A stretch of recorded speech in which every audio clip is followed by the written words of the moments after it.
Hi అండి, welcome to smart అక్షర. ఈ వీడియోలో ఇక్కడ ఒక పిట్ట కనిపిస్తుంది కదా, అది కంటిన్యూస్గా అరుస్తూనే ఉంది. అది అరిసి అరిసి దాని గొంతు బొంగురిపోయింది. చూడండి ఒకసారి దాని వాయిస్.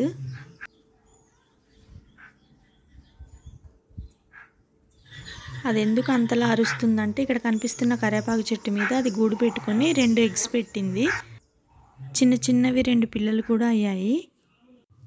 సమ్మర్లో బాగా గాలిదుమ్ము వచ్చినప్పుడు ఆ పిట్టగూడు కింద పడిపోయింది, మేము చూడలేదు.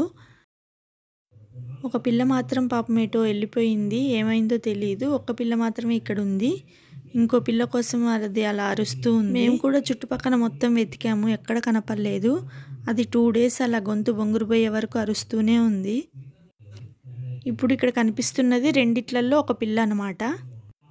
అవి ఉండడానికి సరైన గూడు లేక ఇబ్బంది పడుతూ ఉంటే, నేను అక్కడ దగ్గరలో ఒక కాకరతీగ ఉంటే అది తీసుకొచ్చి వాటికి గూడులాగా ఏర్పాటు చేశాను.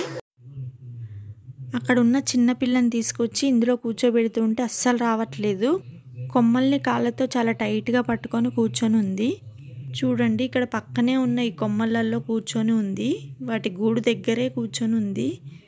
అవి పాత ఈ గూడు పెట్టాయి కదా, అప్పుడు ఆ గూడు కింద పడిపోయింది కదా, ఆ గూడు దగ్గరే కూర్చొని ఉంది. దాన్ని తీసుకొచ్చి ఆ గూడులో కూర్చోపెట్టాక వాళ్ళ అమ్మ కూడా వచ్చి దాన్ని చూసుకుంది.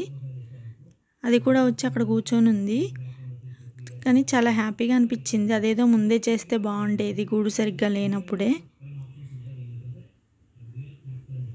కానీ అవి కొన్ని రోజులే ఉన్నాయి అక్కడ నుండి వెళ్ళిపోయాయి. తర్వాత అవి ఉన్న రోజులో మేము మ్యాంగోస్ కట్ చేసి అక్కడ పెడితే అవి తింటూ ఉండేవి పిట్టలు.